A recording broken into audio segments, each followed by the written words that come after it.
Oração para negar o mal. Neste momento, compreendi que minha imagem verdadeira é filha de Deus. Compreendi também que imagem verdadeira deste mundo é o reino de Deus. Se enxergo algum aspecto imperfeito, isso não passa de miragem. A imperfeição não existe. O mal não existe originariamente. É verdade que o pensamento é força motriz e que aparece o bem quando se pensa no bem, e surge o mal quando nele se pensa. Isto é lei da mente. Porém, mesmo que surjam coisas más por se pensar nelas, elas não são existências verdadeiras. Elas se manifestam segundo a lei mental da manifestação da miragem. Coisas e fatos maus não são existências verdadeiras. São inexistentes e apenas parecem existir. São como as imagens cinematográficas. Mesmo que a personagem de um filme pareça morta, o ator continua vivo e sadio.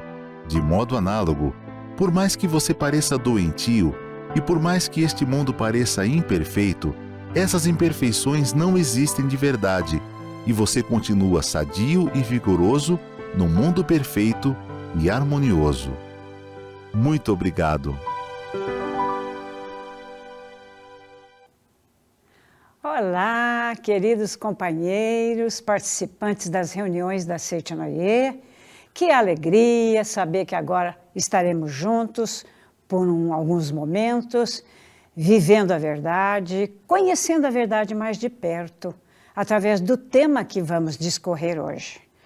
Então, quer você seja um praticante, quer você esteja chegando agora, sejam todos bem-vindos. E estamos aqui com uma finalidade: manifestar o amor, aprofundar a verdade e encontrar aqui, agora, esse modo feliz de viver. Hoje nós vamos falar sobre um tema muito interessante, baseado nessa obra maravilhosa, A Verdade, volume 9. Nós vamos falar sobre trabalhe para purificar a alma. As coisas adquirem valor somente quando as amamos. Por isso, esse livro sugerido, que eu acredito que você já tenha, porque todas as nossas reuniões nós usamos um livro como base, porque através da leitura, através do estudo aprofundado, da reflexão após a leitura, que vai nos ajudar a jogar fora as crenças errôneas e a manter no consciente e no subconsciente as ideias corretas, os conceitos corretos. Então vamos lá? Para falar sobre esse trabalho, sobre o trabalho, que através do trabalho a gente purifica a alma, a gente pode consertar, acho que não seria bem a palavra correta, consertar não. A gente pode administrar melhor aqueles conceitos, aqueles atributos, aquelas virtudes que nós já trazemos conosco como filhos de Deus maravilhosos que somos. E o trabalho é algo nobre. O trabalho dignifica o homem. E a natureza do trabalho em si é criação de Deus, porque Deus trabalha até agora. Deus não para nunca. E nós, como filhos de Deus, temos esse modelo como base. Trabalhar ininterruptamente. Mas quando a gente trabalha com amor, com gratidão, o trabalho não se torna um peso. O trabalho tem dentro de si, no exercício do trabalho, o prazer, a alegria, o lazer. A gente faz de uma forma alegre, positiva. Então, o capítulo 3, que é o que tem a explicação sobre esse tema, né? Trabalhe para purificar a alma. Vamos começar com o que o nosso amado mestre, Masaharu Taniguchi, o autor desta obra perfeita, já começa dizendo na página 76. Para quem tem, estou dando aqui uma pausa para você pegar o livro, abrir nessa página e vamos agora passear por alguns itens importantes que vão nos ajudar a entender que tudo aquilo com o qual a gente trabalha não é matéria. Tudo é vibração da vida de Deus. tudo é manifestação da vida de Deus. E com esse olhar, reverenciando a vida de Deus que está presente em todas as pessoas, coisas e fatos, o nosso trabalho vai ficando cada vez mais prazeroso, cada vez mais alegre. E com esse sentimento de alegria e de gratidão, nós vamos atraindo tudo aquilo que vai ser necessário para nós colocarmos em prática os projetos de vida. Porque a gente tem projetos individuais, mas nós também devemos criar projetos sociais. Isto é, que envolva um grande número de pessoas. E isso pode começar na nossa família. Então vamos ver o que o nosso mestre coloca sobre o trabalho, que esse trabalho purifica a alma. Ele diz assim: com base na verdade que o homem é filho de Deus, nasceu de Deus, deve procurar o lugar que Deus lhe destinou em seu projeto. Se essa procura for sincera, você descobrirá finalmente o seu lugar de trabalho dentro do plano de Deus. Então, Deus, como nosso pai e mãe, lado positivo e negativo, ele traçou um plano para nós.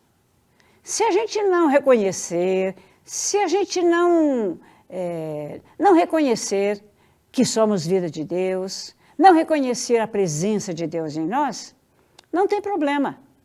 O plano está traçado para todos os filhos de Deus. Onde está então a nossa diferença?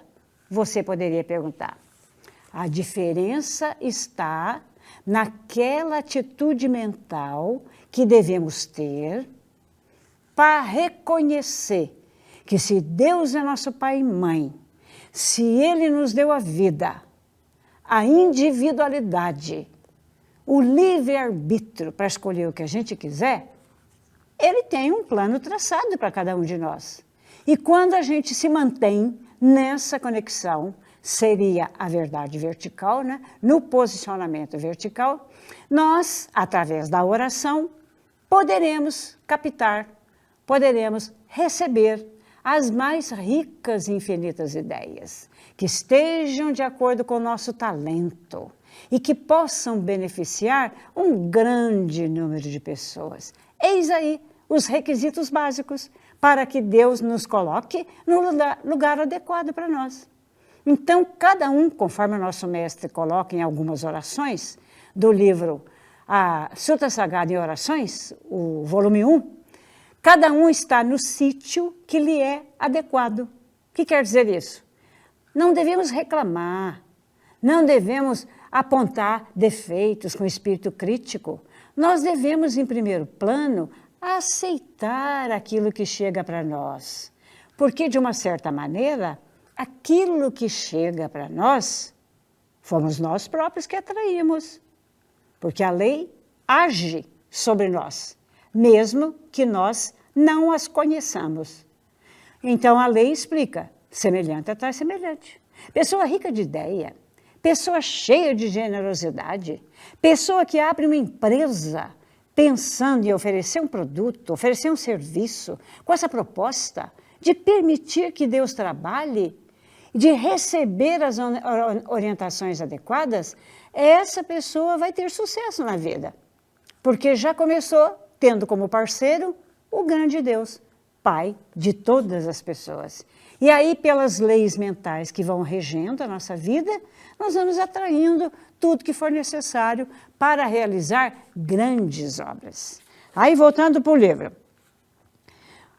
Para descobrir isso o quê? Que Deus já tem um projeto para nós, que eu não preciso procurar necessariamente. Porque se eu acreditar, tiver fé e orar para que isso se manifeste, olha o conselho que o nosso mestre dá aqui.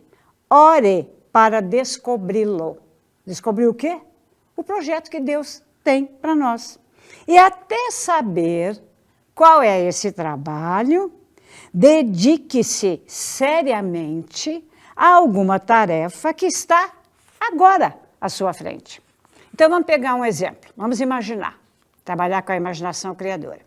Uma pessoa que está sem fazer nada, mas que está à procura de alguma coisa. De repente, ela está na casa dela lá e dá aquela vontade de... acho que eu vou varrer lá fora. E aí ela varre a calçada dela, esse sentimento vai brotando. Aí ela pensa, vou varrer do vizinho também. E aí ela varre do primeiro vizinho, do segundo, de repente ela está varrendo toda a rua. E eis que, quando ela está varrendo a calçada de uma determinada casa, a pessoa que mora ali abre o portão e diz, nossa, que maravilha, muito obrigado. Você está aqui limpando a nossa rua, deixando tudo no lugar certo, recolhendo o lixo, levando para o lugar certo. Parabéns pela sua atitude. Você quer tomar um cafezinho gostoso? Vou trazer um cafezinho gostoso para você. Ou então, vou fazer um prato que eu acabei de fazer, uma iguaria gostosa, e eu gostaria de oferecer a você em retribuição a essa dedicação sua. O que passa a acontecer? Com essa decisão que a pessoa teve, porque ela estava em casa sem fazer nada, à procura de um lugar para trabalhar. O que ela fez em primeiro lugar? Se sentiu útil, fez alguma coisa que beneficiará todas as pessoas envolvidas naquele processo íntimo dela. E aí, com isso, já abriu um portão, já deu alguma coisa. E, de repente, numa outra casa, nós estamos imaginando, estamos trabalhando hipoteticamente.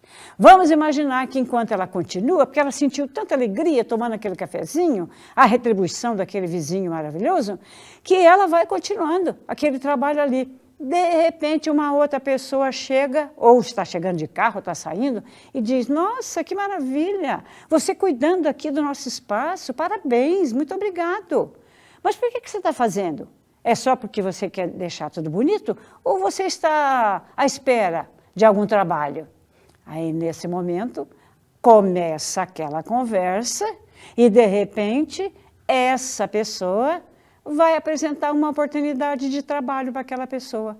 E olha onde tudo começou, volto a frisar, na decisão íntima de prestar um serviço que seja útil, que beneficie um grande número de pessoas. Assim a pessoa encontra trabalho e não emprego.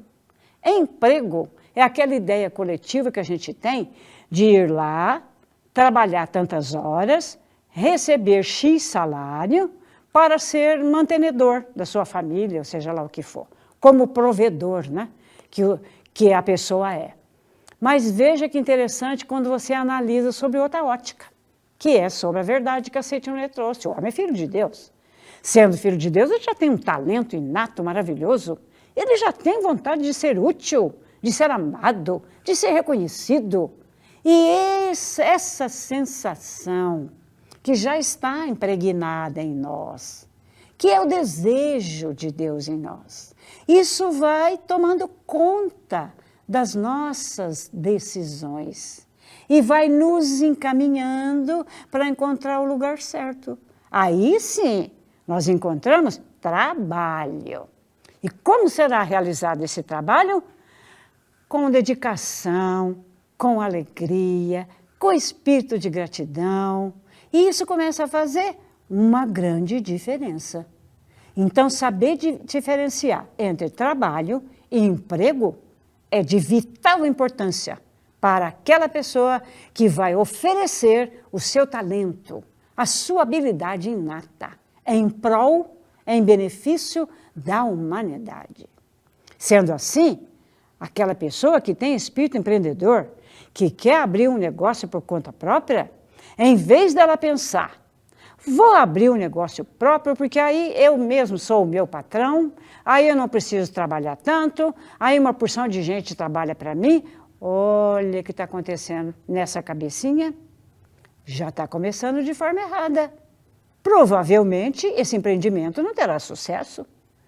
Então, abrindo as portas e aceitando essa verdade, que você é vida de Deus, você vai sentir que, se for da vontade de Deus, que eu possa iniciar esse empreendimento para levar felicidade, alegria, satisfação a um grande número de pessoas, com certeza esse empreendimento está fadado ao sucesso.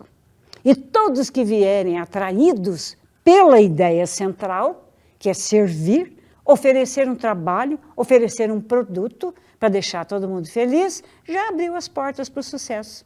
E é isso que as pessoas, quando vêm participar do New Ciclo de Prosperidade que a nossa prosperidade oferece, se você tiver o aplicativo da prosperidade no seu celular, ou se você entrar no site da Seitinoye, você vai ser direcionado para essa área que trabalha com aquelas pessoas empreendedoras que querem iniciar um negócio com essa proposta.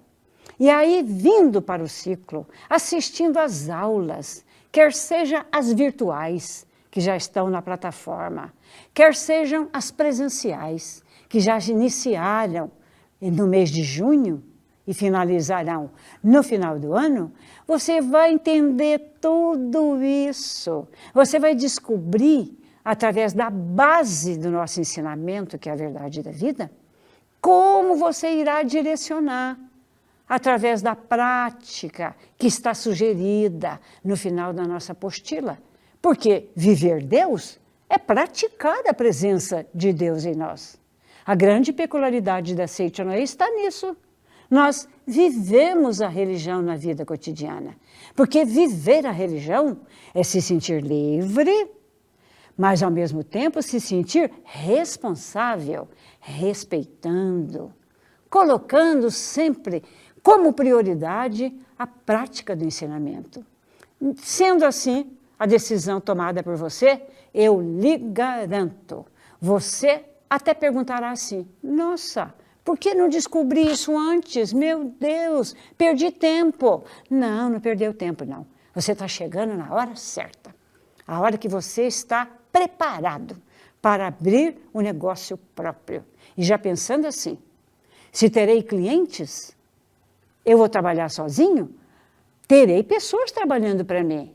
Então, cada cliente será como se fosse o patrão. Então, abrir um negócio com essa perspectiva, ao contrário da anterior que citei, eu não quero mais ter patrão, eu quero ser o patrão.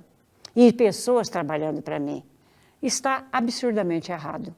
Por isso que nós partimos desse princípio. O trabalho é nobre. A nobreza do trabalho está na mente de quem o executa. Olha, estou dando a pausa para você refletir. Como é importante entender isso. Aí, voltando para o livro. Esteja ciente de que o trabalho é dado não apenas para ganhar dinheiro, mas para purificação da alma. Olha o tema nosso. Purificação da alma. Então, trabalhar ou ficar com tempo ocioso não vai levar a gente a essa purificação. E nós estamos aqui para descobrir o que está errado em nós, por onde devemos começar para nos tornarmos cada vez mais, a cada dia, um ser humano cada vez mais próximo do projeto que Deus colocou para nós. Então, volto a colocar. O trabalho é nobre. O trabalho abre as portas para todas as virtudes que os filhos de Deus têm. E as virtudes que nós contemplamos no momento da nossa meditação. Shinsokan, o folheto que está aqui, estou mostrando para você. A meditação Shinsokan é para que a gente torne essa consciência cada vez mais viva, ativa, contemplando a presença de Deus em nós, vivificando os atributos divinos que estão em nós. Amor, vida, sabedoria, provisão, alegria e harmonia. Esses atributos combinados, contemplados no momento da oração, chamada Shinsokan, que é para contemplar Deus, que está dentro de nós. Nesse momento, nós já estamos abrindo a porta para as boas ideias, para a imaginação criadora. E aí, eu receberei, através dessas ideias que eu vou colocar em prática, revelações maravilhosas. Às vezes, até para iniciar um empreendimento que ninguém ainda tinha pensado. Por quê? Porque você está vibrando na vertical, com aquela sensação Porque quando a mente reconhece, imediatamente cai no coração. A mente reconhece, postura mental, cai no coração, produz o sentimento compatível e depois é distribuído por todo esse corpo maravilhoso. É assim o processo ininterrupto, é o ciclo da provisão infinita, provisão de ideias, provisão de sentimentos, provisão de energia, e tudo isso vai nos ajudando nessa purificação. Aí o nosso amado mestre diz na página 77, a vida na Terra é uma escola para aprimoramento da alma. A alma também precisa de adestramento, de descanso e de recreação. Para cada período, há um lugar diferente, isto é, alternam-se situações de sofrimento e de felicidade. Agradecendo e dedicando todo o esforço ao trabalho de cada lugar e de cada momento que lhe for incumbido, a evolução de sua alma se fará com a máxima rapidez. Mas será que a gente precisa ter pressa? O que vocês acham? A pressa, diz aí um certo preceito popular, que é inimiga da perfeição. Então, o que devemos cultivar com relação aos projetos de vida que nós vamos traçando? A paciência. Porque quando estivermos prontos para receber aquilo que vai retornar para nós, aí é o momento que se processa a evolução. É como se a gente estivesse subindo uma escada e a cada degrau é um passinho a mais na conquista da imagem verdadeira que está sobre mim, dentro de mim. E precisa ser reconhecido primeiro mentalmente. Então, mais um segredo agora, na parte 77, para a gente trabalhar com alegria e gratidão. Ser manso, isto é, ser pacífico, e ter coragem de agir. Tem tantas bem-aventuranças que no Sermão da Montanha, Jesus, o Cristo maravilhoso, o sentimento crístico que está dentro de nós. Tantas bem-aventuranças ele deixou para a nossa reflexão. E a nossa Seitinoye traz preceitos bíblicos para que a gente interprete e leve isso para a ação. Aí brota a coragem, porque é agindo que vai aparecer aquele conceito, aquela crença, aquele princípio que a minha mente está descobrindo, por exemplo, através da leitura diária. Então, já é citada uma aqui. Devemos ser humildes e mansos. Jesus disse, bem-aventurados os pobres de espírito, porque deles é o reino dos céus. O que significa pobre de espírito? Possuidor de um espírito humilde. Humildade para reconhecer quando está errado. Humildade para aceitar a sugestão que outra pessoa possa lhe trazer. Assim a gente vai trabalhando as reformas íntimas. Reforma, estou falando de reforma. Reforma é renascimento, não estou falando de puxadinho. Não é puxadinho, que é enganação. A reforma é aquela coragem que a gente tem para refletir, arrepender e perdoar. Olha como é o processo. Continuando. Bem-aventurados os mansos, porque herdarão a terra. Ser humildes, mansos e amáveis significa aceitar-nos com gratidão, com docilidade, sem revolta, tudo o que nos está sendo dado agora. Está vendo? Olha aí, sem espírito de crítica, sem rejeitar. Por que é importante aceitar com gratidão? Porque a gente nunca sabe o que está por trás daquilo. E é necessário que não é necessário que tenhamos uma varinha de condão, um ioirojo, né? Uma bola mágica, para saber, eu vou aceitar porque está parecendo que lá na frente vai acontecer. Esse é negócio. Não é disso que nós estamos falando. Nós estamos falando de um preceito bíblico que nos leva à reflexão e que nos coloca à disposição para a gente aceitar ou não quais são as virtudes necessárias que eu devo cultivar dentro de mim. E o fato de aceitar com esse espírito de gratidão, assim procedendo, é que o paraíso, que já existe, Onde existe o paraíso? Dentro de nós, naquela postura mental harmoniosa, naquele sentimento de amor, de se colocar no lugar do outro, no espírito de generosidade, de fazer para o outro somente aquilo que a gente quer que ele faça para nós. Olha que troca maravilhosa. Então, esses atributos que o mestre colocou aqui agora é que vão nos ajudar a manifestar o paraíso. E o que é o paraíso, ou o céu? Estado mental de harmonia, de mansidão, de estado de paz. A paz começa dentro de mim. A paz continua dentro de você. A paz se espalha como um vírus. É isso que a nossa Seita-no-Ie faz. O vírus da paz é levar a verdade, é compartilhar com todas as pessoas.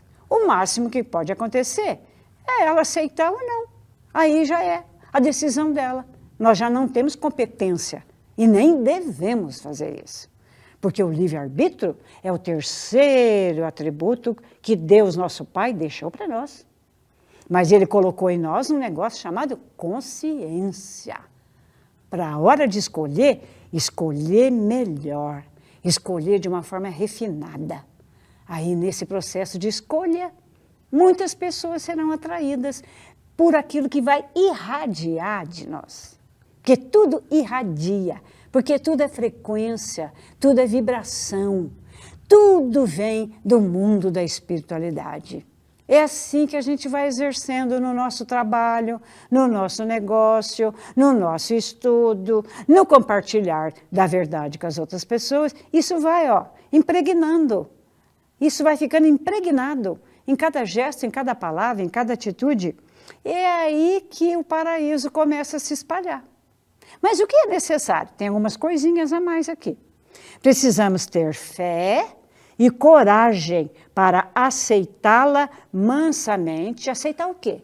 A tarefa que foi atribuída a mim. E levá-la à concretização. Por isso Jesus também disse: bem-aventurados os que têm sede de justiça. Sede e fome de justiça. Devemos ter coragem para dar a vida pela justiça. O que quer dizer isso? Agir de maneira correta. Dar a vida pela justiça vai acontecer o que tiver de acontecer. Nada existe para me prejudicar. Aí você vai fazendo os seus decretos para aceitar com naturalidade, porque a partir do momento que a gente aceita, aquilo já começa a agir sobre nós. Mas é claro que isso vai depender da maturidade também espiritual de cada um. É o que está aqui na parte 78.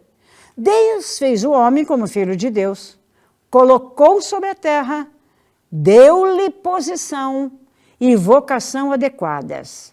Se vivermos de acordo com esse plano de Deus, poderemos ter uma existência sem atritos, sem desgostos. Deus, porém, mais uma coisinha que Ele deu. Aqui que está o ponto crucial. Além da vida, além da capacidade de ter o talento, de servir, de ser útil, Ele nos deu uma liberdade total, sem nos obrigar a seguir maquinalmente seu plano.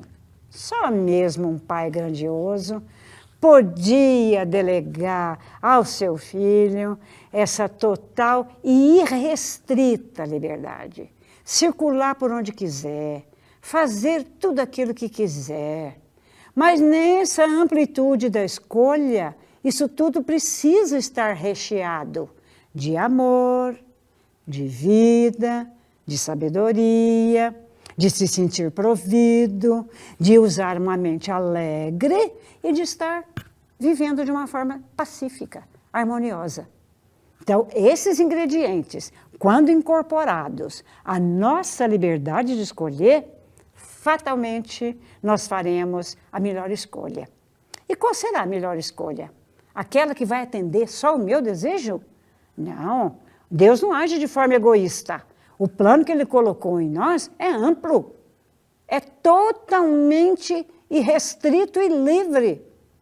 Porém, quando a gente se mantém na vertical, aceitando essa vontade de Deus, se submetendo a essa vontade num processo inicial.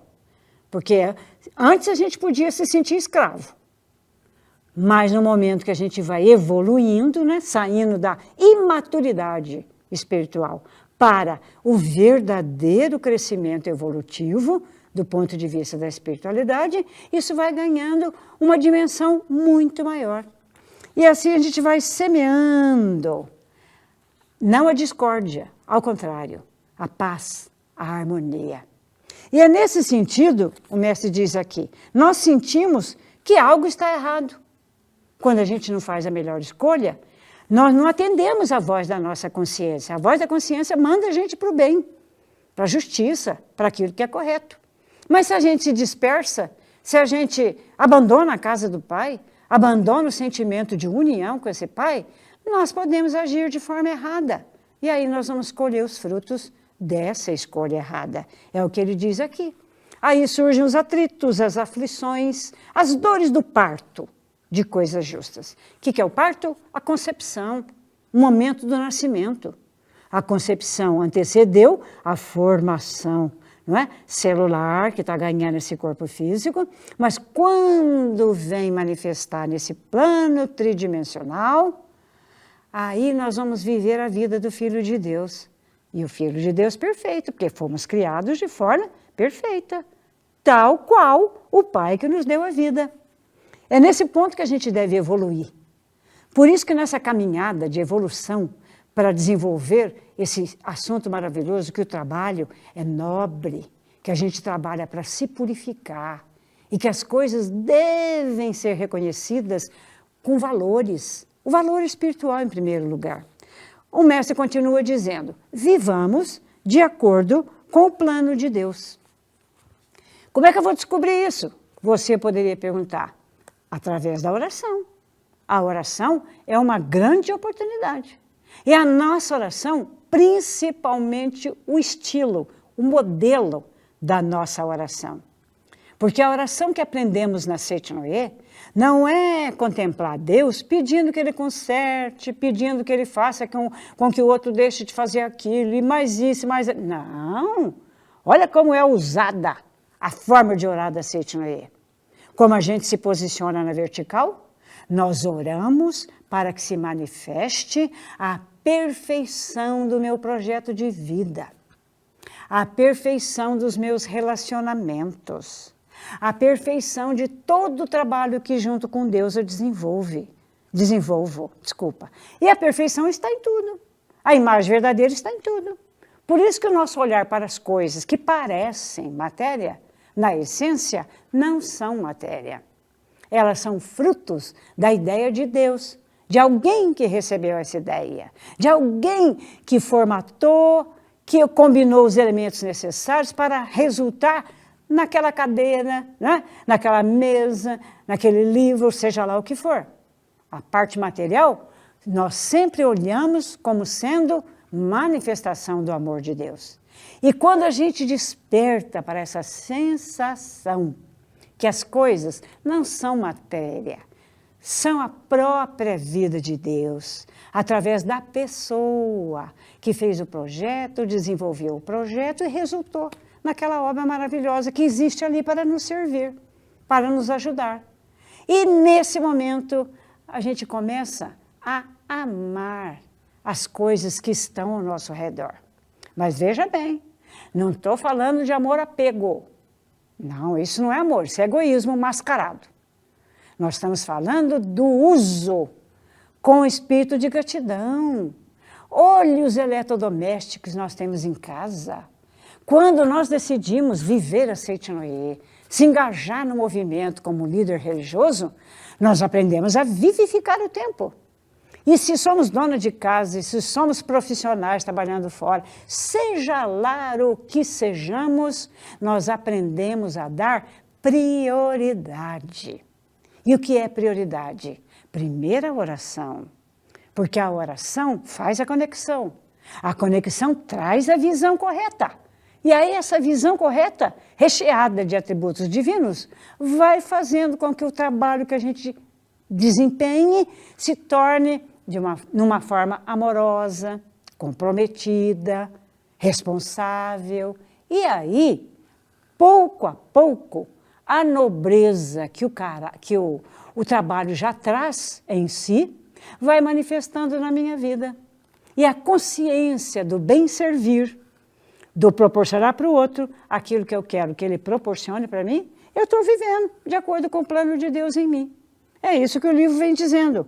Obedecer ao plano e ao ritmo que comandam o todo é a maneira de levar uma vida agradável. Então, vocês perceberam quais são os dois elementos da página 79? Obedecer ao plano e ao ritmo. O que o nosso mestre está querendo dizer quando coloca ritmo?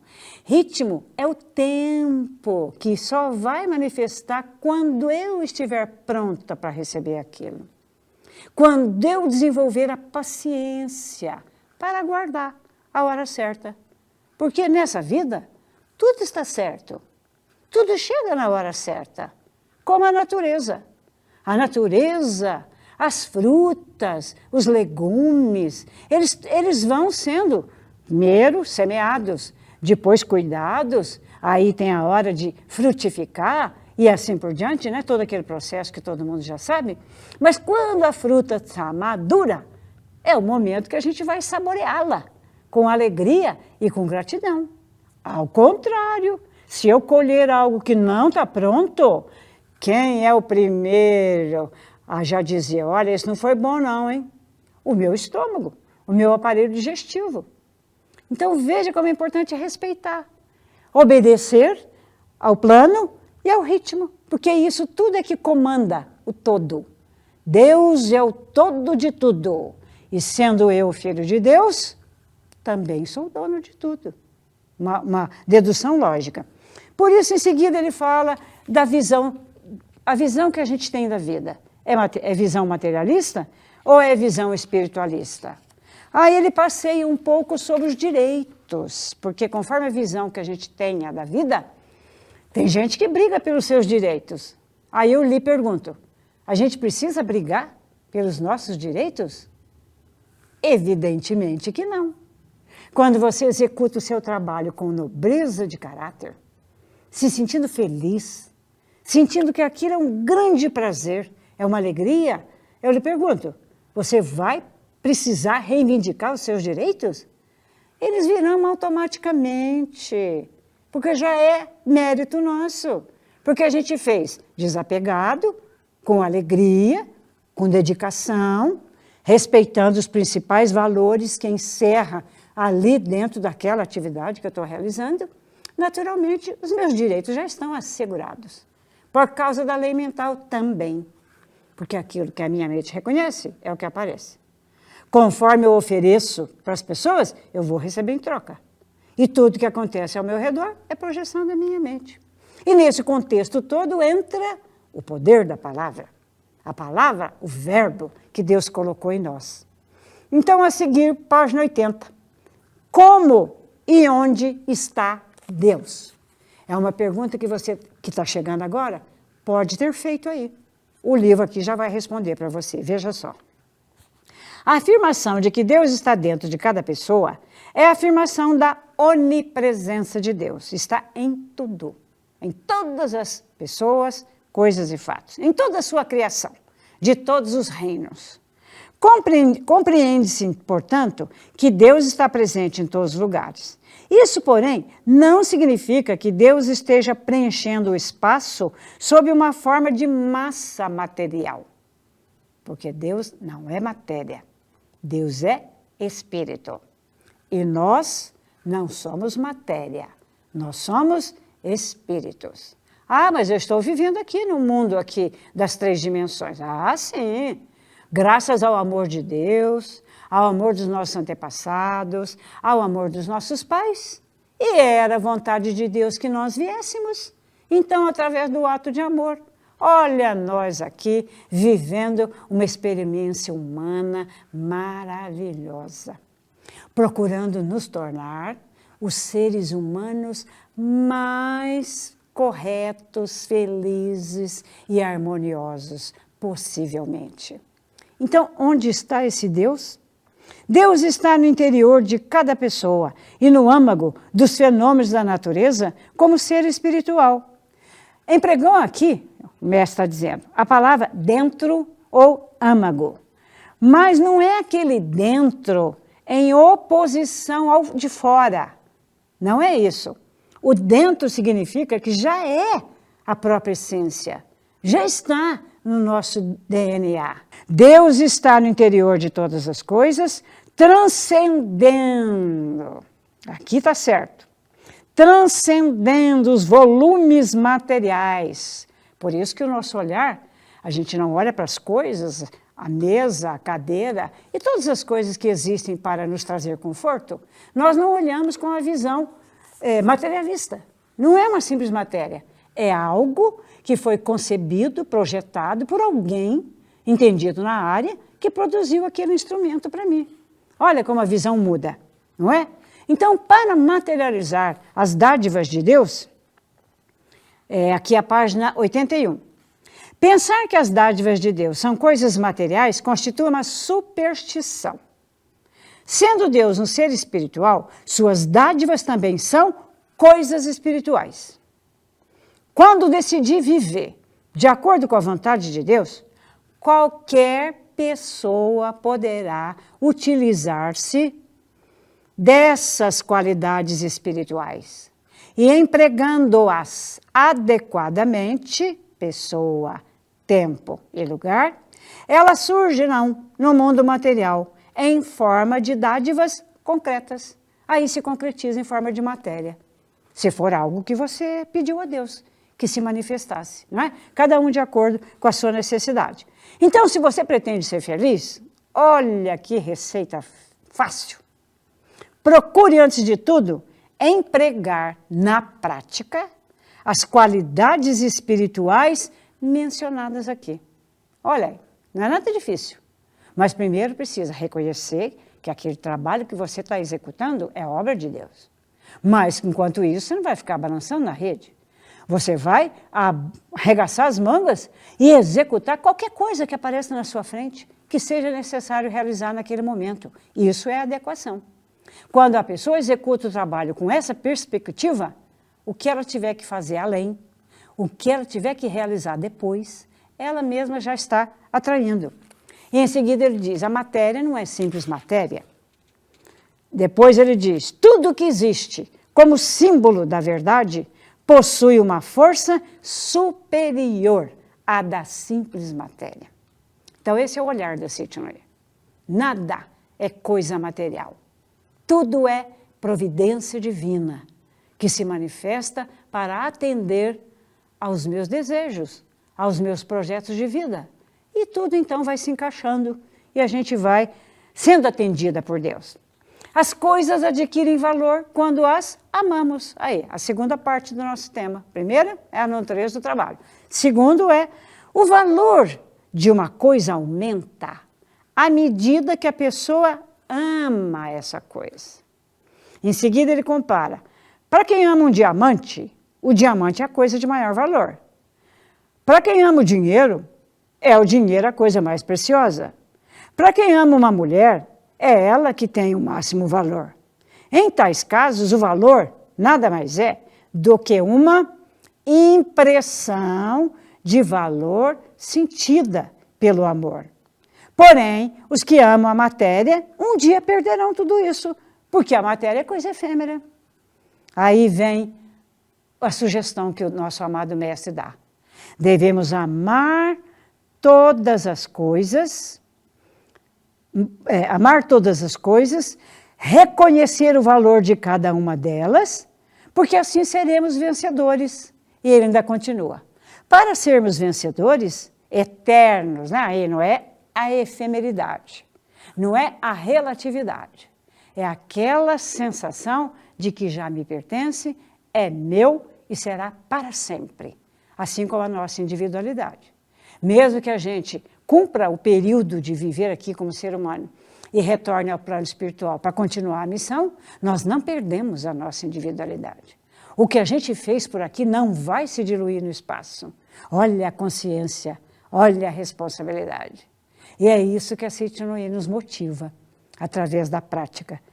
Então, para sermos vencedores, nós devemos amar as coisas constantes, eternas e indestrutíveis, reconhecendo o seu valor.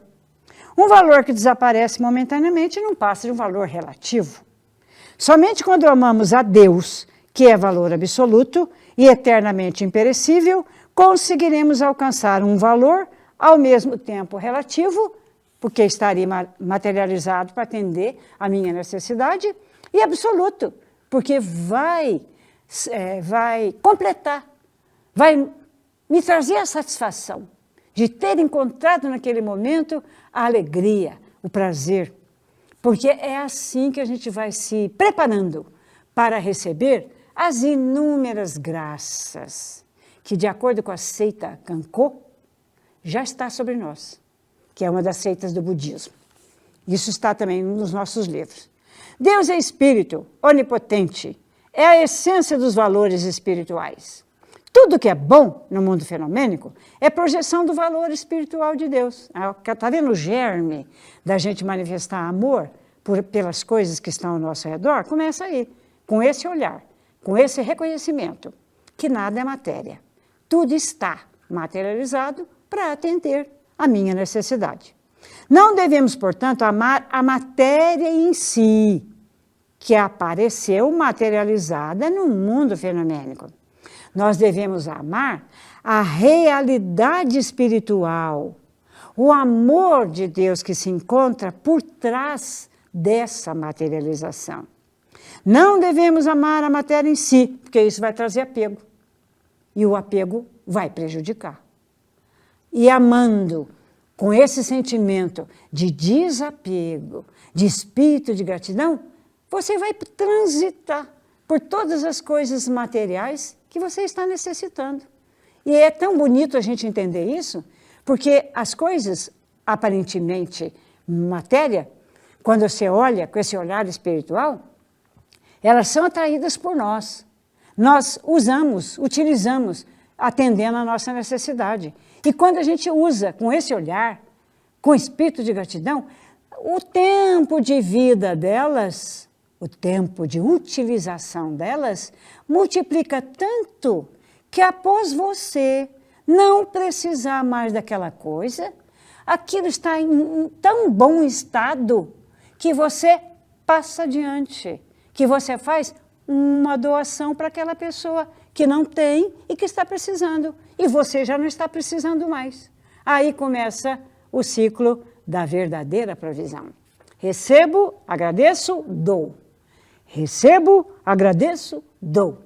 E quando a gente faz, quando a gente realiza com a postura mental correta as nossas atividades, né? Usando esse recurso, essa visão que nada é matéria, tudo veio da fonte chamada Deus, as dádivas vão se tornando espirituais. Vão chegando para nós as coisas que atendem aquele desejo, aquele projeto de vida. E vão sendo levadas para outras pessoas aquilo que não atende à minha necessidade. Por isso que nós afirmamos, nós declaramos que Deus é infinito, que a provisão de Deus é infinita, porque atende a minha necessidade, a sua necessidade, a necessidade de toda a humanidade. Isso é glorificar a Deus, conforme fala na página 85. Se Deus é infinito, a correnteza da sua infinita riqueza já foi dada a você no mundo da imagem verdadeira. Deixe de lamentar a pobreza do fenômeno e agradeça a abundância que já lhe foi dada na imagem verdadeira. Aí quando você olha para você e reconhece como sou saudável, como sou inteligente, como sou habilidoso, você está reconhecendo a presença eu sou, a presença de Deus em você. E isso já é o início da riqueza, a riqueza absoluta, que vai trazendo à tona os valores eternos, os valores reais. E é nesse momento que a gente pode dizer, bendito seja Deus, glória Senhor. Olha, use o tipo de louvor que você desejar, mas faça, porque isso vai trazer um bem ao coração, uma alegria ao espírito, e com isso a gente vai semeando a paz. E olha o conselho que está aqui na página 85. Se você sintonizar as suas ondas mentais com Deus, louvando-o e glorificando-o, essa realidade espiritual será projetada com perfeição. Porque nós estamos falando que tudo está vindo do mundo de Deus. E o mundo de Deus é perfeição absoluta.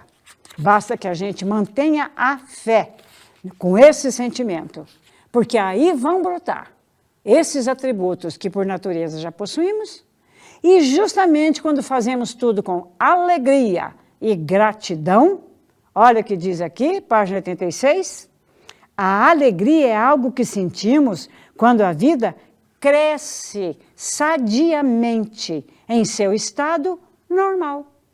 Portanto, é algo espiritual. É o que o nosso mestre declara aqui. Porque Deus conhece tudo. Quando nos submetemos à vontade dele, pensando em realizar alguma obra, em abrir um empreendimento, seja lá o que for, reconhecendo isso, tendo fé nisso, que Deus conhece tudo, ele vai trazer para você as pessoas certas que vão atender a formação dos departamentos na sua empresa. Olha que você mesmo vai atrair as pessoas certas, naquela habilidade, né, para trabalhar o produto, para aprimorar o atendimento, seja lá o que for. Deus conhece tudo. E ele conhece toda a mente de todas as pessoas. Então, fatalmente, ele vai colocar, quando você chamou por ele, quando você o glorificou, ele vai colocar no seu caminho as pessoas certas. Nessas horas, o que nos orienta é a fé, porque Deus conhece tudo. Então, é fé em Deus. E tem até um dito popular que fala, né? Fé em Deus e pé na tábua. O que quer dizer o pé na tábua? Vai, faz um movimento, dispara para aquilo que você acha que é o ponto importante, o alvo que você quer atingir. Mais um trechinho aqui, página 89. Quando estiver descontente com a situação atual, porque disse lá, né, que a gente deve amar todas as coisas. Mas se você estiver descontente com algum pontinho, olha o que o nosso mestre diz aqui. Todas as situações adversas servirão para o seu aperfeiçoamento, que a gente está aqui evoluindo. Todas as situações, não existem situações adversas que possam causar dano a você. Então, quer ver um decreto que todo dia você pode declarar? Não existe nada que me atrapalhe. Não existe adversário. Não existe oponente. Porque se você admite a presença do oponente, você vai ficar em constante luta, briga, batalha. Não é? Então, o importante é a postura mental correta. O meu objetivo é servir, é ser útil, é fazer com que todos aqueles que trabalham na minha empresa também se tornem prósperos, sadios, em todos os aspectos. Olha, nessa empresa, o que é que vai reger essa empresa? Bênçãos. Bênçãos infinitas virão para todas as pessoas que ali trabalharem. Quer você trabalhe presencialmente, quer você esteja em home office, trabalhando na sua casa. Porque isso é só detalhe. A vibração que a gente emana, tanto aqui, através de uma gravação em vídeo, quanto aquela que eu olhar nos olhos da pessoa e executar com carinho, com afeto, com generosidade, isso já vai começando a tirar de cena aquilo que não é compatível comigo e trazendo aquilo que em forma de corpúsculo espiritual já vai se materializar atendendo aquele objetivo, aquele desejo, aquela meta que eu coloquei num tempo determinado no Projeto Prosperidade, que os alunos do New Ciclo da Prosperidade conquistam, alcançam, e é inevitável que todos alcancem, porque ali nós vamos oferecer tudo aquilo que ele precisa, quer seja através da doutrina, quer seja através da prática. Mas quem é que vai entrar em ação? É ele mesmo. E é ele que vai fazer a diferença, porque a conquista é dele. Quando dedicar toda a sua capacidade nessa circunstância adversa, você será diplomado nessa escola chamada ambiente adverso. Então, na verdade, se o ambiente é a projeção da minha mente, quando eu encaro aquela, entre aspas, possível adversidade, eu não vou pensar que ela vai me fazer desmoronar. Ao contrário, eu vou agradecer, olhar como Deus olharia. E como é que Deus olha? Vai, meu filho, você pode, vamos lá, faz que eu estou junto com você. Eu sou o seu apoio, o seu sustento, vai. Ao tempo inteiro Deus está falando isso para nós. Ele não vai decidir por nós, porque Ele já deu a liberdade para nós de escolher. Mas Ele vai vibrar, como os nossos antepassados vibram, quando a gente oferece a leitura das sutas para eles, os registros espirituais, para aquela grande festividade de Santuário Roso, na nossa academia de treinamento espiritual. Todos eles vão agir assim conosco, ó, nos envolver, torcendo para que a gente faça a melhor escolha. E aí nós teremos o apoio deles. Aí esse apoio se reverterá em ideias, colaboradores, situações que vão nos ajudar a concretizar tudo aquilo que a gente já está pronto para receber. É preciso orar a Deus com coração puro. Coração puro. Quando você for pedir algo a Deus, é preciso afastar ao máximo os pensamentos egoísticos. Isto é necessário. E também, vem mais uma sugestão aqui. É preciso também elevar seu espírito o mais alto possível e unir-se totalmente à própria corrente espiritual de Deus. E quando eu consigo, ou como eu consigo, elevar o meu espírito? Através das orações, que são as mentalizações, contemplação. Através da leitura dos livros que vão trazer a base, que vão trazer a parte literária, traz a aplicação disso, a sugestão de atitude que a gente deve tomar. A leitura dos cantos em louvor, que eu aprendo a reverenciar a natureza como sendo extensão minha, eu aprendo a relacionar bem com a natureza divina das demais pessoas, o canto em louvor ao Bodhisattva que reflete os sons do mundo, e quando eu sair com dedicação de atos de amor, tal qual aquela pessoa que lá no início da nossa conversa, nosso estudo, eu falei daquela pessoa que estava sem emprego, que estava procurando um trabalho, que teve a ideia para usar o tempo, não de maneira ociosa, mas de maneira produtiva, pegou uma vassoura, foi varrer a calçada dela e ali começou a agir o amor de Deus que fala, vai adiante, você pode, dê mais um passo. Aí foi, varreu do vizinho e ganhou um cafezinho, ganhou uma proposta de trabalho e é assim que as coisas caminham na nossa vida. Tudo partindo da decisão. Que decisão? Colocar em prática o amor. Então, onde está a verdadeira felicidade? Está na paz de espírito. E o que eu faço para agradecer? Como deve ser o meu agradecimento? Página 91. O agradecimento, que se tornou um meio para pedir coisas, é igual ao gesto de um mendigo que pede esmola. Então, não é agradecer porque quer saber o que está por trás daquele espírito de gratidão. Não é assim. Isso é negociação. Não é espírito de gratidão. É agradecer porque já tem, porque já possui, porque já está à sua disposição. E é isso que a prática diária do ensinamento faz na nossa vida. E esse capítulo encerra dando um conselho para nós. Evoque seu próprio nome e desperte de um longo sonho. Que sonho poderia ser esse? O sonho de almejar tantas coisas, mas não se sentir merecedor. Venha participar das nossas reuniões, que já retornaram ao presencial. Venha participar dos eventos maiores. Venha se integrar no ciclo de estudo da prosperidade. E você mesmo vai descobrir, pelos olhos, pelas suas sensações, como deve ser a sua postura na vida prática. Meus queridos amigos, que pena, o nosso tempo já acabou. Como passou rápido, não é mesmo? Foi tão gostoso ter a sua presença aqui hoje. Agradeço por isso. Deus abençoe vocês. Estejam em paz, estejam com Deus. E até a próxima oportunidade, se Deus assim o permitir. Muito obrigado, muito obrigado.